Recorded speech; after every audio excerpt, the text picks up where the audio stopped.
cycle of completion or the number of your ancestors.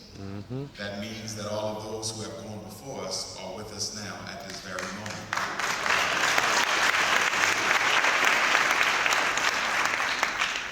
As was stated, I'm a school psychologist. My job is in the schools. I'm one of the professionals that evaluates children to decide whether or not they need special education. I diagnose learning disabilities, I diagnose mental retardation, I diagnose ADHD, speech and language impairment, emotional disturbance. I decide children need special help in order to learn.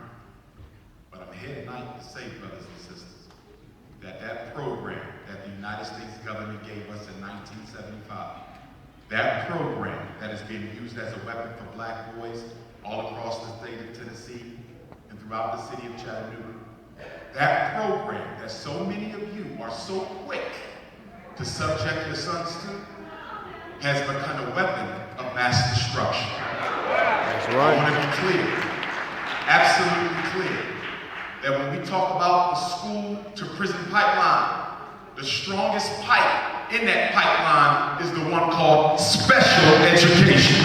I want to be clear to my parents, my mothers and my fathers and members of the community, that you have to stop subjecting your sons and your daughters to special education. Have you ever wondered why there's no long-term outcome data on special education? There's very little research done by the federal government on special education. Do you know why? Because the outcome data shows clearly that that program does not benefit black children. But we still send our children to the psychologist. One of the reasons I went into private practice, one of the reasons I resigned from the school district of Philadelphia, is my job as a psychologist was more about war than it was about health. Because most of the time when I went to work, I had to go to war to fight to save a black boy whose mother or father was willing to throw them away to special education. Listen, I want to be clear with y'all today. The labels that we use, brothers and sisters, the psychological diagnoses that y'all fall in love with cannot be proven to exist. The learning disability, the so-called reading disability, the so-called math disability is nothing more than somebody's opinion about your baby. I want to be clear tonight. I want to be clear tonight. If you're telling me right now that your child has a reading disability, you're only telling me that you bought into somebody's opinion about your child. You're not giving me no fact, because the reading disability is not a fact. Hear me out. When I evaluate your child and give them the IQ test, when I give them the reading test, the math test, the psychological assessments, the emotional measures, do you realize that those tests don't diagnose anything? They only give me a score. The test only gives me a number. The tests don't tell me if your child is retarded. The tests don't tell me if your child is autistic. The tests don't tell me if your child has conduct disorder. The test only gives me a number. But based on those scores, it is my responsibility as the psychologist to draw a conclusion as to whether or not I believe these test scores are indicative of a learning problem. But whether I say it is or it is not, it is only my opinion. Now let's go a little bit deeper there. Because 99% of the school psychologists in America do not look like us.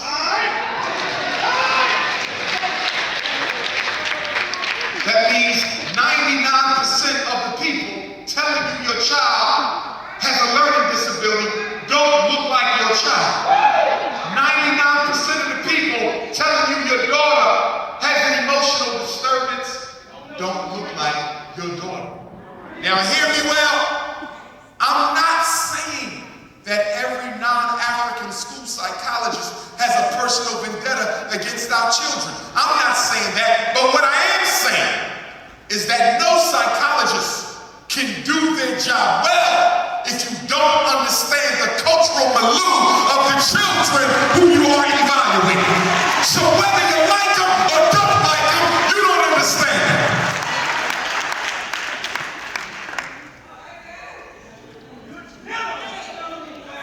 And then we got a bigger problem. Something that comes out of this book. This is a diagnostic and statistical manual of mental disorders. In this book, there's a diagnosis called ADHD. A lie. Attention Deficit Hyperactivity Disorder. A diagnosis given to us in 1990. The same year they started mass incarcerating black fathers, stealing daddy from his son, leaving mama to raise the boy on her own with no masculine energy in the household. And so since they started locking daddy up, they said, we gotta come up with something we can diagnose the son with, because we don't want to give him his father back. And so they invented ADHD. And they made $30 billion a year drugging black boy with Adderall, drugging black boys, Ritalin, drugging black boy, Concerta, Depakote, Risperdal, Prozac, Paxil, and the list goes on. How many of you got your sons hooked on kitty crack? How many of you pushing pills in that boy's system so he can sit still long enough to learn about Christopher Columbus?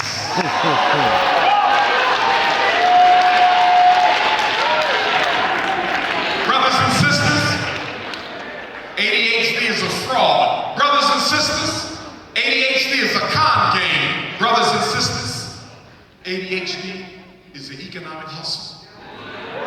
You say, Dr. Johnson, you have my attention, but I don't believe you. So how about I read to you the diagnostic criteria right now?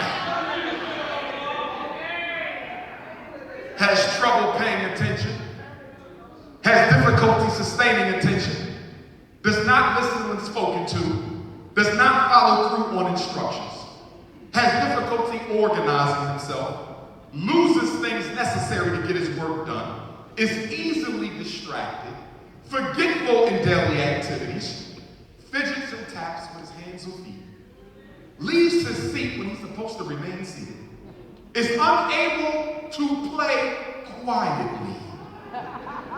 What child you know, black or white, plays quietly?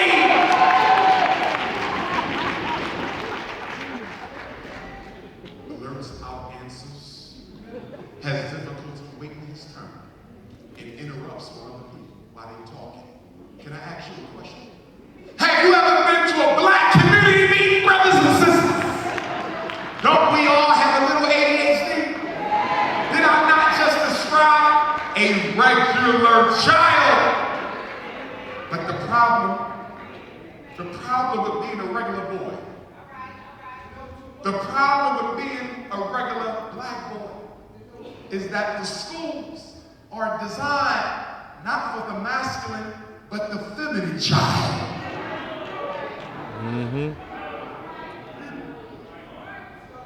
97% of all public, private, parochial, charter school teachers are female. And of that 97% female teacher base, 93% are white female. Stay with me. There's exceptions to every rule. I know some excellent white teachers. I'm a school principal as well as a psychologist. I know some excellent white teachers. But in the long scheme of things, our boys struggle when their education is on the shoulders of a female who is not a natural stakeholder in his success. I'm saying that the problem with the black boy is not a problem with the black boy. The problem with the black boy is a problem with the system that expects the black boy to behave like a white girl in order to be successful in school.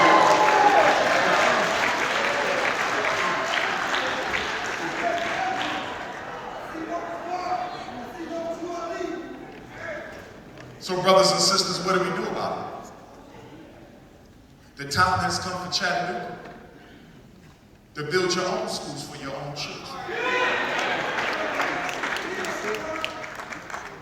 See, racism is one thing. White supremacy is another. But what about Negro complacency? What about the fact that we've gotten comfortable being on the bottom? What about the fact that we're all right with the system as it is? As long as I got enough room for my family to breathe, who cares about the rest of the children?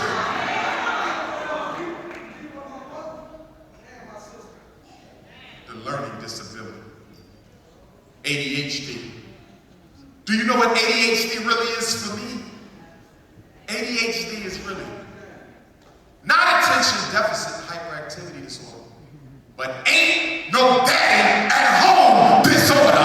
95% of black boys diagnosed with ADHD don't have their fathers in their life. This is not a psychiatric problem. It is not a psychological problem. It is a failure of the black community, not the black mother. Stop blaming the black mother. If it wasn't for the black mother, where would our kids be? You leave the mother the hell alone.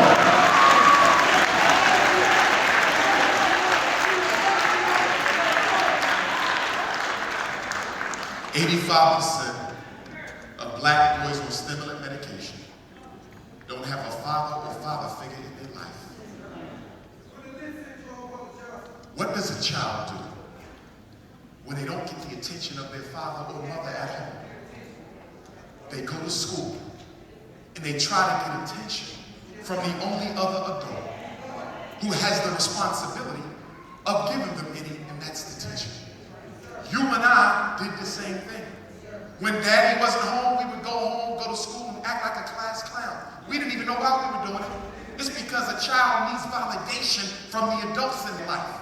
And if you don't get it at home, you'll try to get it at school. But when you try to do it in front of teachers who ain't interested in your home life, when you're trying to do it in front of folks who can care less if your daddy's in jail, they will take the natural need of a child for love and attention and turn it into a mental disorder.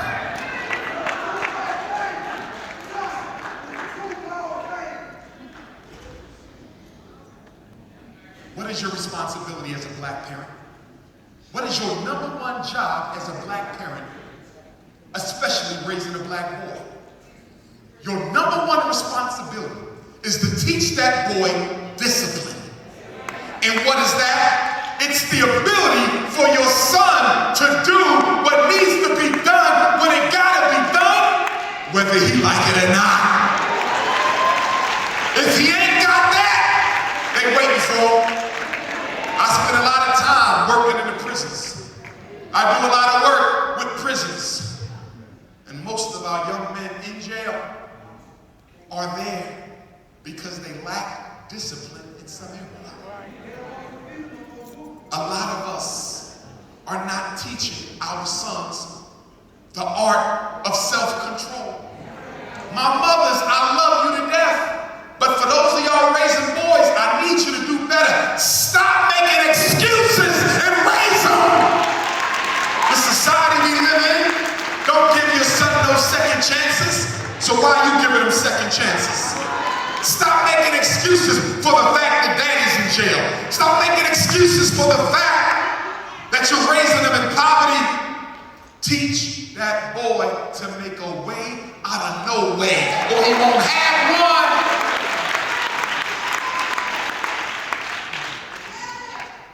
They fly me across the country to school districts and ask me to give them advice on how do we fix our black boy problem? Well, first of all, let us understand that it's not the black boy's problem. The problem with the black boy is not with the black boy. It's with the system that treats him differently just because he is black. So any program that focuses on the black boy as the point of intervention will fail. Because what you're saying is he's the problem. He is not the problem. It is the racist miseducation machine that is the problem.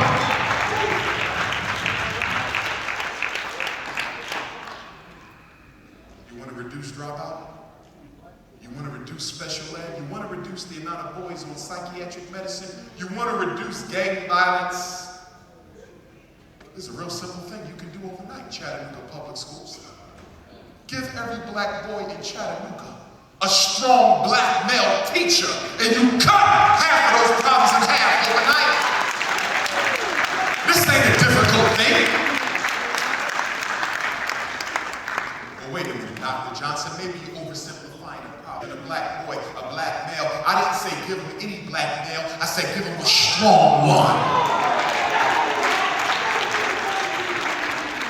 The problem with the black boy is you got to educate and you got to raise him at the same time because daddy not home. So the teacher has to be a teacher and a father. But when you take a black male and put him in a classroom with a white female,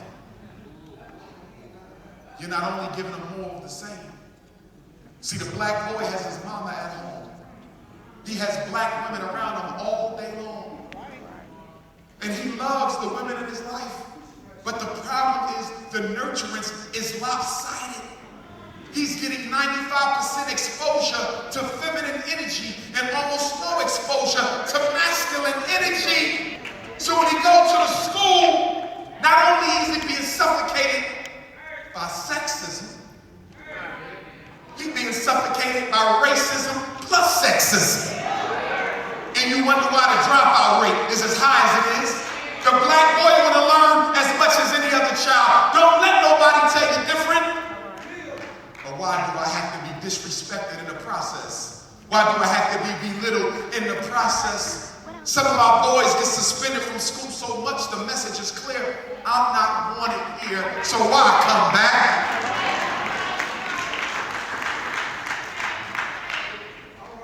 Back in May, I learned about a college that was for sale, St. Paul's, a black school in Virginia. I said, okay, we won't give our boys their own school because I'm getting tired of people acting like they cannot be taught. I'm getting tired of even black people buying into the racist rhetoric that he's different and needs something special. The black boy don't need nothing special.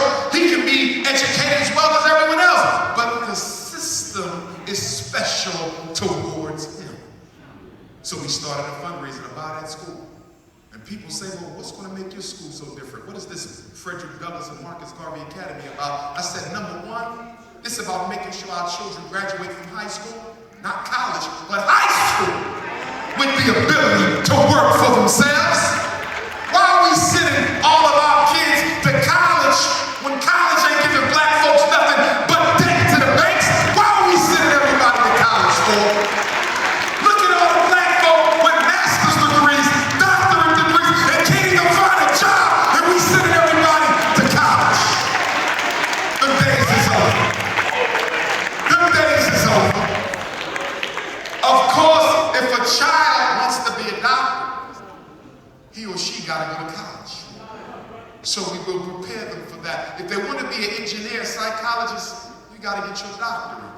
We will prepare them for that. But what about the boys in Chattanooga who don't necessarily want to be something that requires a college degree? Do you remember 50, 60 years ago that our grandparents were able to graduate from high school and go right into work as a certified electrician, right into work as a certified plumber, right into work as a certified carpenter? But let me tell you what racism did in the black community. Beginning in the 1970s, they set up the mass incarceration situation by ripping out of the black community any industrial intellectual opportunity for black youth when we were in high school. You can become a master printer in high school. You can become a plumber in high school. You can become an auto body mechanic in high school. Graduate, work for yourself, and live happily ever after. But in the aftermath of the civil rights movement, after Dr. King was assassinated by the FBI and CIA, they said we got to create a situation where black folk turn on other black folk because they ain't got the money to meet their basic needs. So they said the first thing we're going to do is we're going to deindustrialize the black high school. And beginning from the 70s to the year 2000, what happened to the barbering programs? Gone. The carpentry programs? Gone. The plumbing programs? Gone. The electrical program? Gone. And instead, we're going to send all the black kids to college. And then your child goes to college, comes out 2 years later, or gets kicked out. And now they're back in Chattanooga living in your house with no job, but now they owe $40,000 in student loans. Come on, y'all. So my school, the reason I'm going to open up another school is because the ones I see are all doing the same thing. And you know what that is? Not just sending our kids to college, but even the Afrocentric schools, not all but most, are doing the same thing that the regular white public schools are doing. And that is preparing black children on how to work for white folks, but only a little bit better this time. Damn that! Slavery's over! Teach them to work for themselves! Teach them to work for themselves! What good is a doctorate if you can't earn it on your own? All of our kids going to college, coming back, working for white people. I'm tired of that! And I want you to be tired of that! You wonder why so many black people aren't free to speak their mind? A lot of us can't get up and speak our mind like Brother Kevin did because we got bills to pay. And the person we work for ain't sympathetic to the black agenda. So as long as we got to work for people who don't look like us, every one of us becomes a sellout waiting to happen. So I'm saying, with the Frederick Douglass and Marcus Garvey Academy, we're going to do a little bit different. For starters, I want my school to be residential. That means your children stay with me. Now some of you say, well, wait a minute, Dr. Umar, I want my son home at night with me. But black mother, drastic situations require drastic strategies. Your son can't come home with you. He got to stay with us so we can make a man out of him, because you're making a woman out there, boy. He got to stay with us so he learns what being a black man is all about.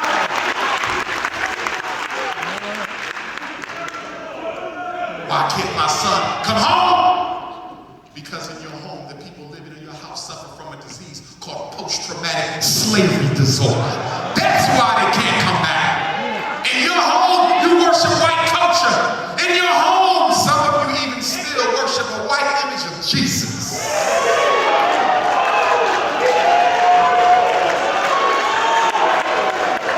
No, we're not talking about the church.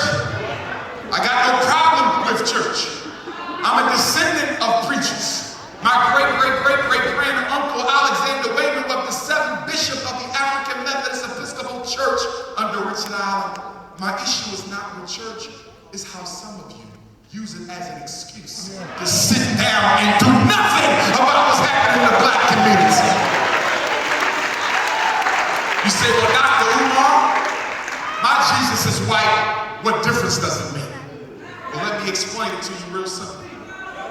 Your brain stores everything in it as a picture. Every memory in your brain is stored as an archetype.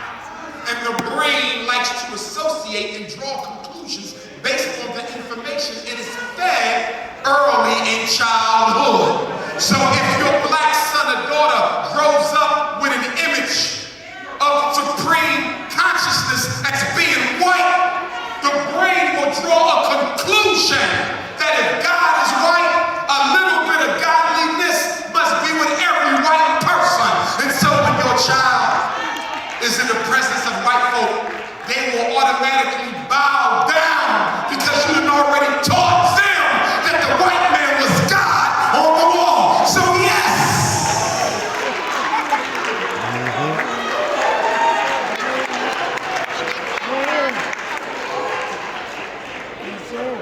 nothing back, man. I don't have a problem with white people's Jesus looking like them. It's supposed to.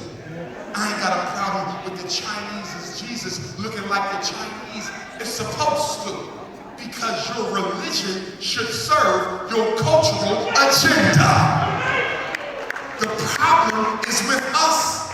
We're the only group of people in this country whose image of God doesn't look a damn thing like who they are. And you wonder why our children are still walking around with an inferiority complex.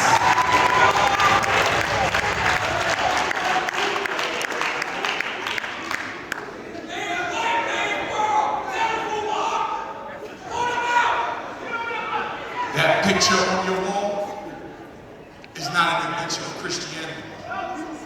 It's an invention of white supremacist Europe. Who painted it? The Last Supper was painted by the artist Leonardo da Vinci in 1482. Tell them who he used for the The painting. same year they built one of the biggest slave castles on the west coast of Africa. That's where your Jesus came from. So brothers and sisters, if you want to make sure your child is a self-respecting black child, you got to go home and you got to take it down for the sake of your babies. There is no divinity that does not begin with yourself. So what are we going to teach the children at the Fred Douglass Marcus Garvey Academy? First thing, we want to teach them agricultural and agronomical science, because there's no culture without agriculture.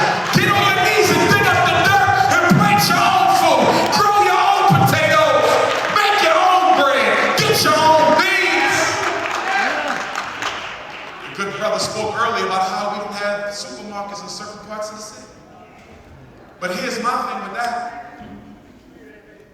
We need to get supermarkets in other parts of the city, but I don't want them being built by other people so they can come in and exploit us in the name of hunger.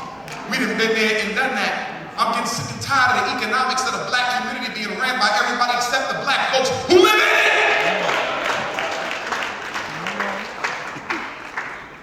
So we're going to teach your sons and daughters how to grow. And in order to graduate from our school, they have to be able to grow their own crop. You don't get a diploma if you can sustain life. What good is a doctorate degree if you can't sustain life? 85% of black folks in America are dying from what? Diet-related preventable disease. As a result of what we eat. Even when you go to Whole Foods, the food ain't whole no more. Have you noticed they keep changing the definition? First it was 100% raw back in the 80s. Then in the 90s it became all natural. Then in the year 2000 it became organic. And then 2010 it became certified organic. I thought it already was. And you go to Whole Foods, they go get you a watermelon. And the watermelon ain't got no seeds in it. And they got a nerve to tell you we got 100% organically grown seedless watermelons.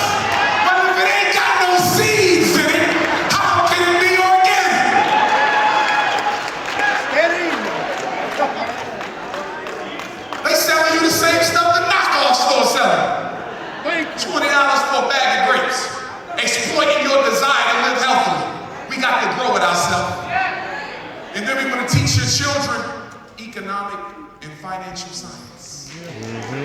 Because that is the Achilles heel of black people. We don't understand the laws of money.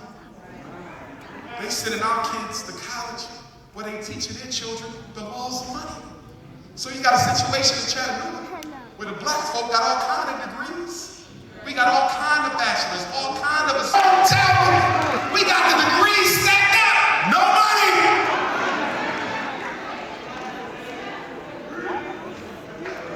We got to teach our children the science of finance. So when they graduate from the Fred Douglass Marcus Garvey Academy, they'll be able to go to work the next day with their own business. By the time your child finishes the 9th grade, they will already have a business plan.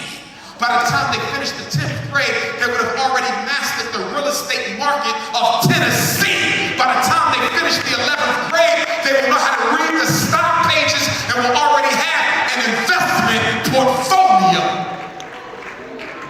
So while all their friends in the neighborhood are at the University of Tennessee studying Macbeth, they'll be making their first $1 million in the real estate market at 19 years old. That's the direction we got to go in, black folks. And then we're going to teach them dietary and nutritional science. How to heal the body without pharmaceuticals.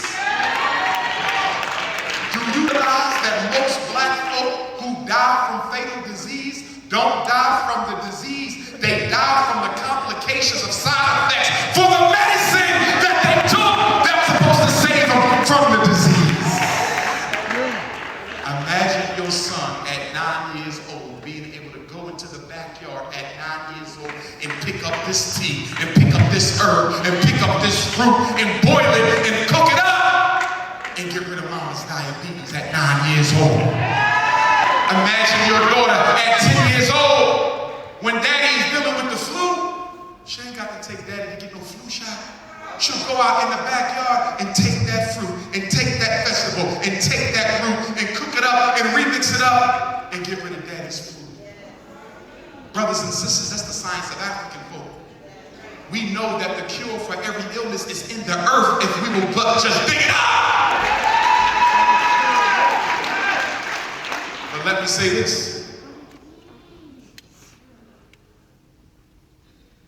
We need to understand why black folks are so addicted to shopping and so addicted to eating.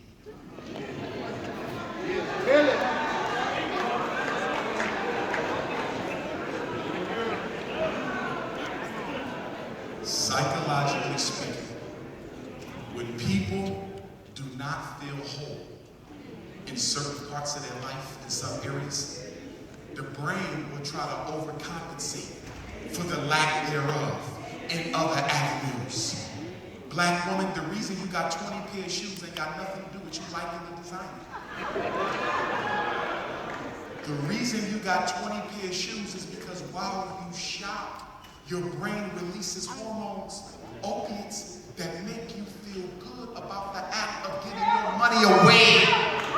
And so you go from store to store shopping, not because you need it, but you love the feeling you get when you're buying. Tell it. Black man, the reason you got 10 pairs of sneakers and get a new car every other year if you could afford to it because you like it or need it, it's because you like the feeling of being equal it gives you when you have it. Black people don't shop because we shop like a drug because it helps us cope with life as black people in the United States of America. So in order to deal with the spending habits of black people, you have to also deal with the low racial self-esteem. You have to deal with the racial depression. You have to deal with the castigation and the economic underemployment of black folk. Because shopping for us is a sedative that we engage in to cope with white supremacy. But when you get home after you shop, when you get home after all those chemicals and opiates had you feeling high and on a rush, you notice how soon you walk in the front door and you look at the receipts.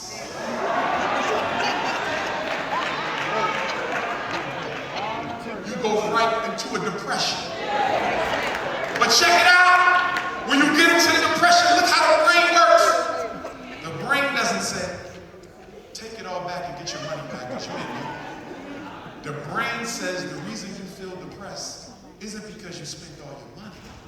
It's because you didn't spend enough of it. And then you go right back out the next day and spend a little bit that you have left. So black people's economic behavior is a mental illness related to our oppression as a people in this society. As I prepare to wrap this up, let me say this. We're also going to teach our children the science of the black family. We got to save the black family. And the only way we're going to save it is to teach our daughters how to be women, how to be mothers. Yeah. The only way we're going to save it is to teach our boys how to be fathers, how to be men. But most importantly, black men, why you should honor the ground that the black woman walks and stands on, because you come from her. I don't have a problem with the women of any other race. We don't teach racism as African people. That's never been who we are.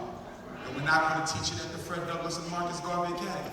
But I am going to teach loyalty to your own.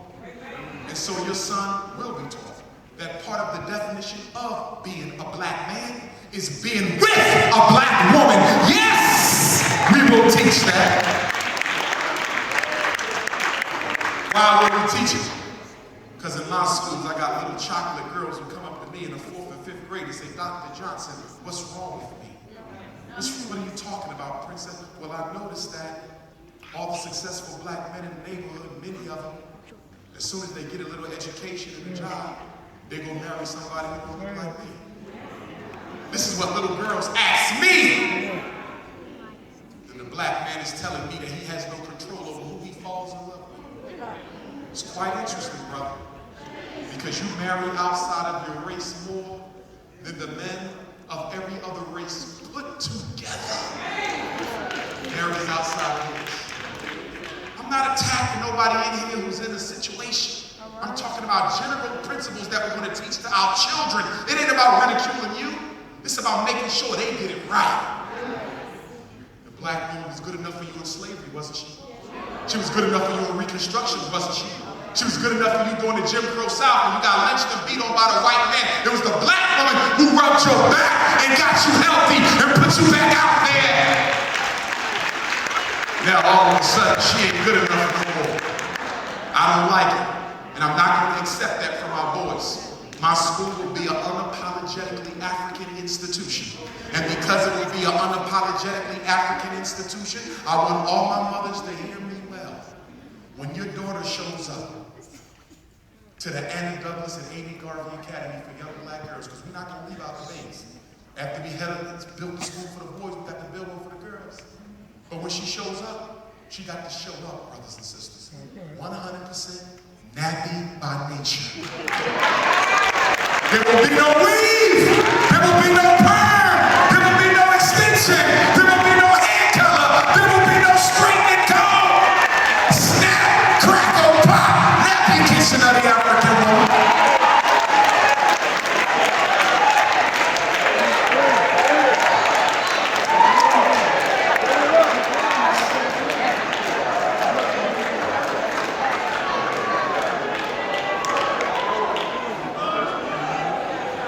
Well, Dr. Johnson, I don't quite understand what my daughter's hair has to do with her getting an education. Guess what, black mother and father? It has everything to do with her getting an education, because the #1 war against the black girl is for how she looks, and I'm getting tired of little black girls feeling like they gotta look like little white girls in order to think themselves pretty. I'm tired of black women spending $8 billion trying to look like white women. I'm tired of it. Tell the truth.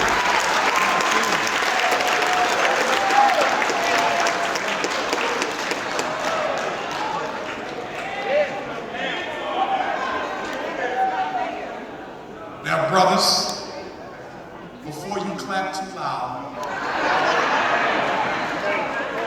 some of y'all got some nerve. Because truth be told, the reason why our sisters are spending $8 billion to look like white women, because half of you fake revolutionaries won't date nobody unless they look like the white woman. So what are you clapping on? Black man, clap on yourself.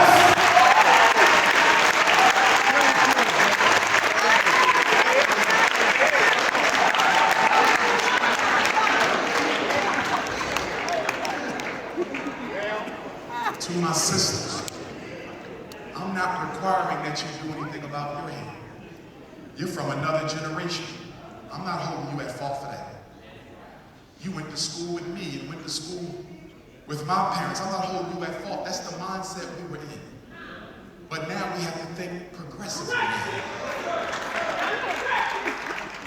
And so you can stay looking how you want to look, but for your daughter, you should want her to be free of the need to fit in. How do I teach your daughter agricultural science if I don't teach her to love herself first? How do I teach her economic science if she don't know how to accept herself as who she looks like when she looks in the mirror? What education begins before an education in self-acceptance? And look at the beauty of a high school where all the girls have their own hair. That means your son goes to a school where all the black women look like black women. So when he grows up, he was already socialized to only be attracted to that non-pasteurized, non-homogenized, original black female.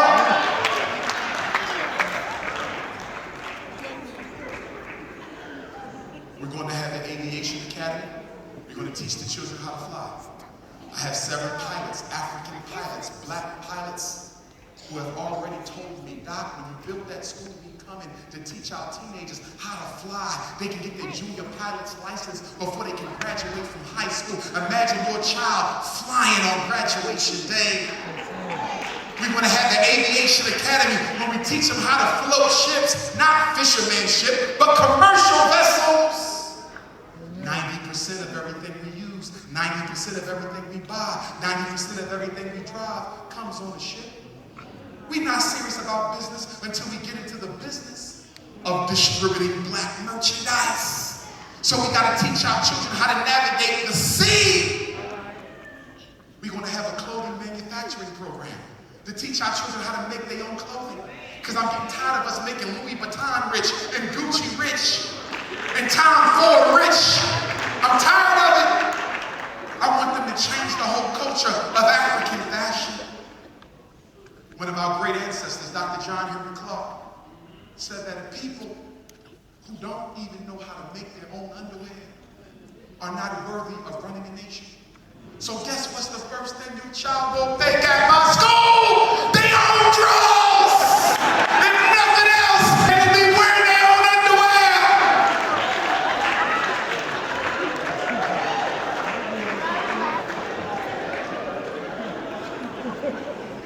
Brothers and sisters, we're talking about a school like no school we got. On February the 10th, I have to go to Mississippi. Why? There's a residential military school, white owned, that's for sale in Port Gibson, Mississippi. It's called the Chamberlain Hunt Academy. I visited it when I was the keynote speaker for Kwanzaa a few weeks ago. So the NAACP of Port Gibson, Mississippi reached out to me. And they said, we want you to come on down and talk to the community about your plans for this school. So we got St. Paul's in Virginia, surrounded by a black community, Lawrenceville. We got Chamberlain Hunt in Port Gibson, Mississippi, right outside of Jackson. My plan is to have a meeting with the Port Gibson black community, and then I'm going to have a meeting with the Lawrenceville black community. And depending on which community seems the most serious about helping me buy one of these schools, that's where I'll end up going. But you got to do your part, brothers and sisters. And that is, before I leave this podium, I'm going to make sure you have my contact information, because you owe me a donation yourself. I ain't got to ask for it, because it ain't for me, it's for your child. I ain't got to ask for it. It ain't for me, it's for your daughter. I don't want to see another kid diagnosed with ADHD. I don't want to see another child struggling in special ed, so-called learning disability. Do you know what the real problem is with our kids? They ain't learning disabled. They are lazy disabled. In your house, there's no homework in your house. Some of your children don't even come home with their books and you don't even ask them about it. When the last time you called the teacher to see how your child was doing, did you even bother to pick up the report card last time they came out? What's your face at back to school night? We can talk about white supremacy, but what about trifling black people?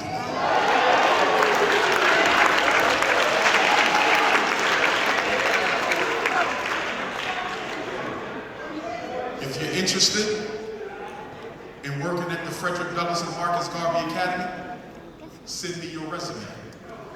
You can send it to fdmg F for Frederick, D for Douglas, M for Marcus, G for Garvey. FDMG resumes. resumes@gmail.com. We need math teachers, we need language, we need history, we need science. But I also need secretaries and nurses. I need counselors and social workers. I need security guards, bus drivers. I need house parents to live with the children in the dormitories when they come home from school. I need some of you sisters who know how to do natural hair, because we want to have a kindergarten through 12th grade natural hair curriculum where the girls from kindergarten to 12th grade are taught how to do their hair naturally and look good in the process. I need some of you who know how to do natural food, because we're going to have a raw and vegan food curriculum where all the children have to master the art of eating healthy without turning on the stove. We're talking about an education for revolution. So, if you want to be a part of the school, send your resume, brothers and sisters. But come with the right mind. We are unapologetically African. We are not colorblind, and we are not multicultural. We know who we are and what we are. And although we respect every other culture, we reserve the right to stand up and speak out for our own before we stand up and speak out for anyone else. One of our biggest problems as black people is we don't feel comfortable being black. We done went from Negro to black to Afro to African American, and now the new term is people of color. When did we start using that? Everywhere I go, people of color. Oh, hell no. I'm not a person of color. I'm African. Listen. It's important that you understand that America is evolving to rid itself of the black male as a necessary component in its economic order. President Obama is about to bring 5 million illegal immigrants to America to take the jobs that you shouldn't have to work. Brothers and sisters, we're talking about an economic castration of the black male like nothing we've ever seen. How is it that we can find jobs for illegal immigrants and half the black men in Chattanooga can't find one? How do we find jobs for illegal immigrants when half the black men in New York can't find one? What good is a college degree if you can't find a job? For my parents in the room who have a son between the age of 11 and 17, if you have a son between the age of 11 and 17, I'm hosting my first annual Dr. Umar Black College Tour in Pan-African